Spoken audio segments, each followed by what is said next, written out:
हाय, मैं विजय Gupta economics study capital में स्वागत करता हूं। यदि अभी तक आपने हमारा चैनल सब्सक्राइब नहीं किया है तो कृपया चैनल सब्सक्राइब कर लें और बेल आइकन प्रेस करें ताकि नए नए वीडियो का नोटिफिकेशंस आपको मिलता रहे। आज हम लोग प्राइस इलास्टिसिटी ऑफ डिमांड, मांग की कीमत लोच के बारे में अध्ययन करेंगे। प्रायः स्टूडेंट मांग का नियम, मांग की कीमत लोच, बेलोचदार मांग, लोचदार मांग आदि में कन्फ्यूज हो जाते हैं और वे मांग के नियम और मांग की कीमत लोच को एक ही समझते हैं। मांग की कीमत लोच और मांग के नियम दोनों अलग अलग हैं। आज हम इसी बात की व्याख्या इस वीडियो में करेंगे। मांग की कीमत लोच को समझने के लिए दो चीज़ों को समझना आवश्यक है।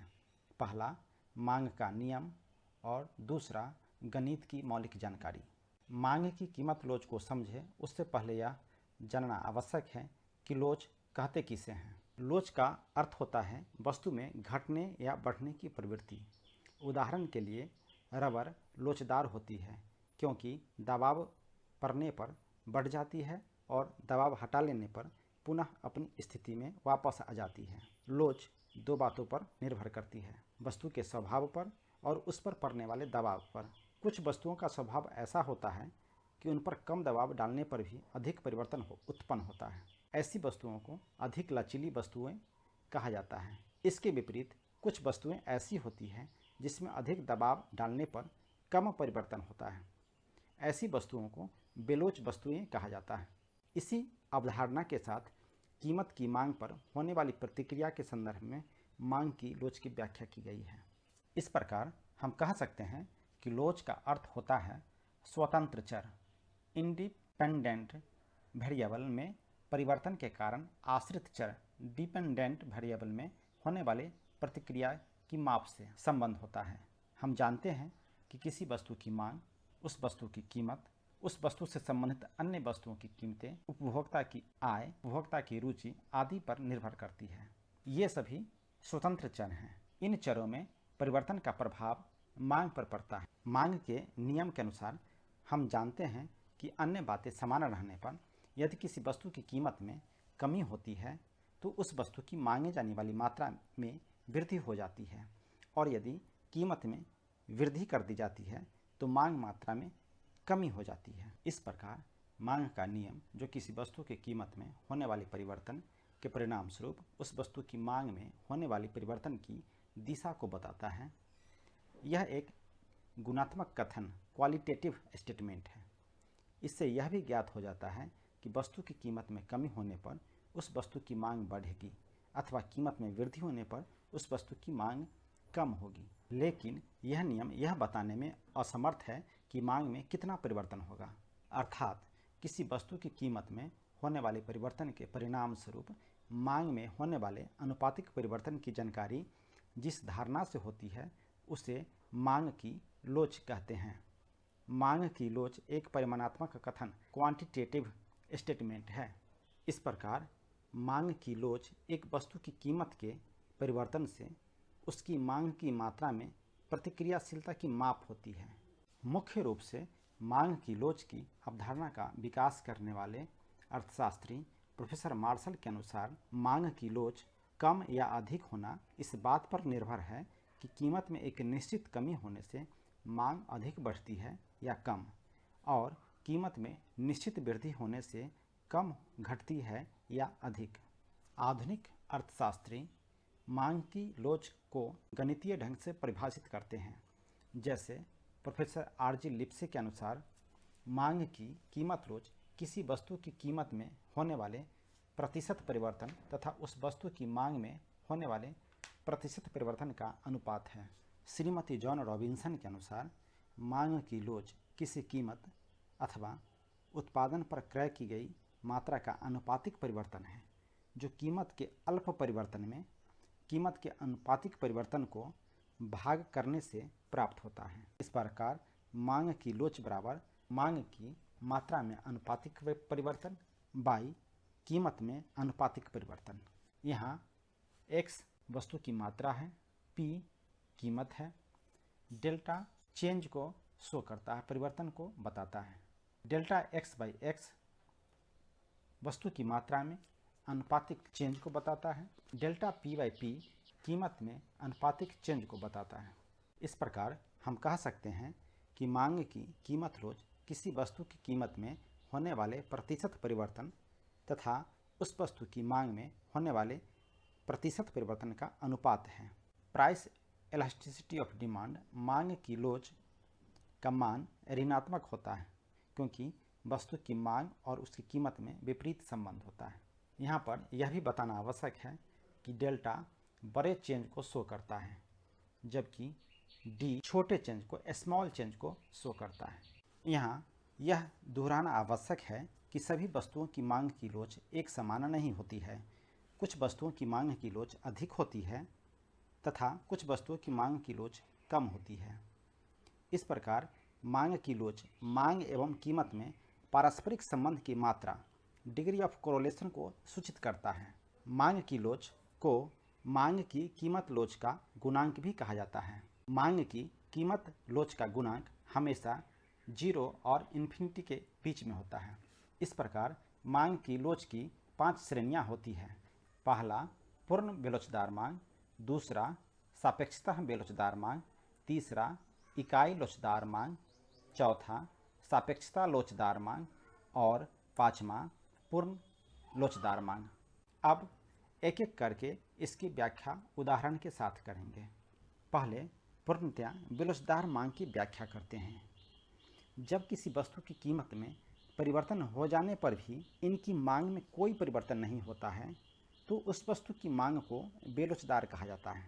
दूसरे शब्दों में, कीमत में चाहे जो भी कमी या वृद्धि हो जाए परंतु मांग में कोई परिवर्तन नहीं होता है। पूर्ण बेलोचदार मांग में मांग का अनुपातिक परिवर्तन 0 होता है। ऐसी वस्तुओं का मांग वक्र हमेशा लंबवत होता है। इसे एक उदाहरण से समझते हैं। उदाहरण में पहले वस्तु X की कीमत 10 रुपया है और उसके आलोक में मांग 100 यूनिट है। बाद में कीमत बढ़कर 19 रुपया हो जाती है और वस्तु की मांग में कोई परिवर्तन नहीं होता है, अर्थात 100 यूनिट का 100 यूनिट ही रहता है।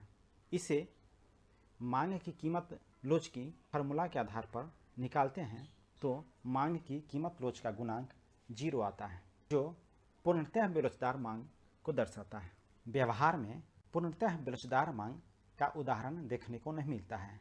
यह पूर्णतः सैद्धांतिक है, अवास्तविक है, काल्पनिक है। सापेक्षता बेलोचदार मांग, जिस अनुपात में कीमत में परिवर्तन होता है यदि उससे कम अनुपात में मांग में परिवर्तन हो तो इस प्रकार की मांग को बेलोचदार मांग कहते हैं। सापेक्षता बेलोचदार मांग की स्थिति में मांग की कीमत लोच का गुणांक हमेशा इकाई से कम होता है और 0 से अधिक होता है। हम इस ग्राफ में भी देख सकते हैं कि कीमत में अधिक परिवर्तन होने के बाद भी मांगे जाने वाली मात्रा में उस अनुपात में वृद्धि कमी नहीं हुई है। सापेक्षतः बेरोजगार मांग के इस उदाहरण में पहले वस्तु की कीमत 10 रुपया होती है और उस आलोक में वस्तु की मांग 4 यूनिट होती है। बाद में वस्तु की कीमत घटकर 2 रुपया हो जाती है और वस्तु की मांग 5 यूनिट होती है।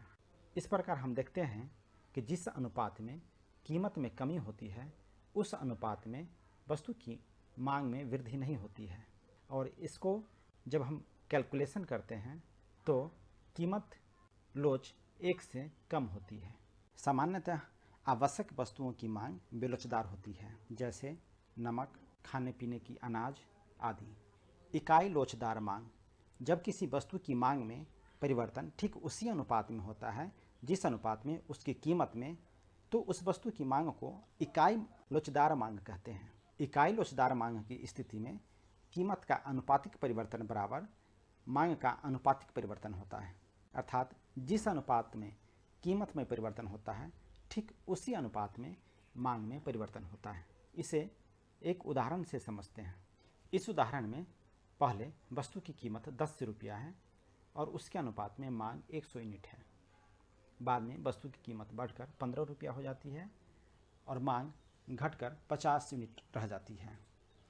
इस स्थिति में इसका कैलकुलेशन करने पर मांग की कीमत रोज 1 के बराबर होती है, जो यह दर्शाता है कि जिस अनुपात में कीमत में वृद्धि हुई उसी अनुपात में मांग में कमी हुई।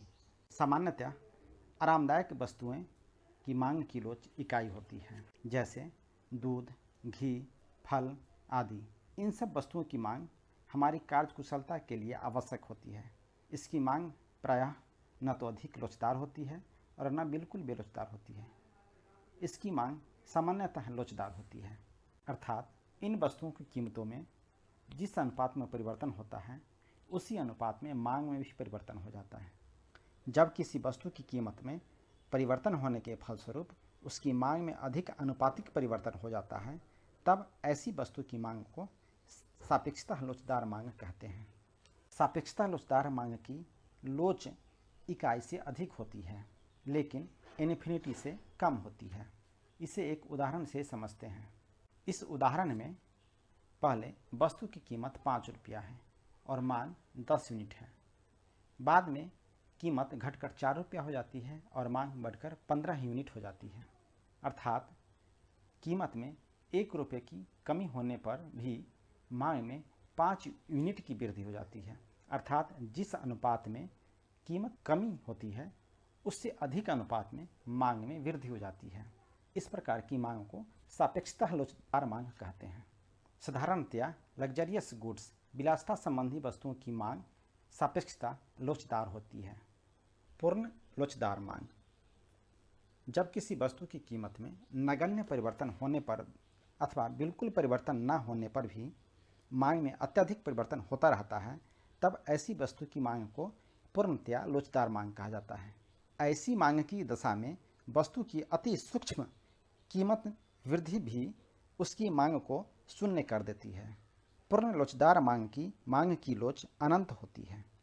इस उदाहरण के माध्यम से पूर्ण लोचदार मांग को समझा जा सकता है। कीमत 10 रुपया, मांग 100 यूनिट।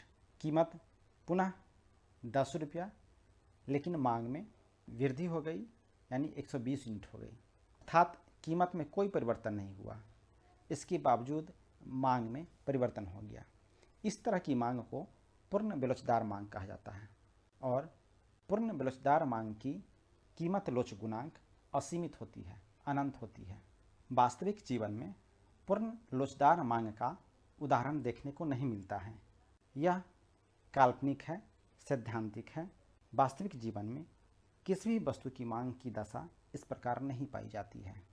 इस प्रकार हम देखते हैं कि सापेक्षतः लोचदार मांग इकाई से अधिक होती है, सापेक्षतः बेलोचदार मांग इकाई से कम होती है, इकाई लोचदार मांग इकाई के बराबर होती है, पूर्ण बेलोचदार मांग शून्य के बराबर होती है और पूर्ण लोचदार मांग अनंत के बराबर होती है।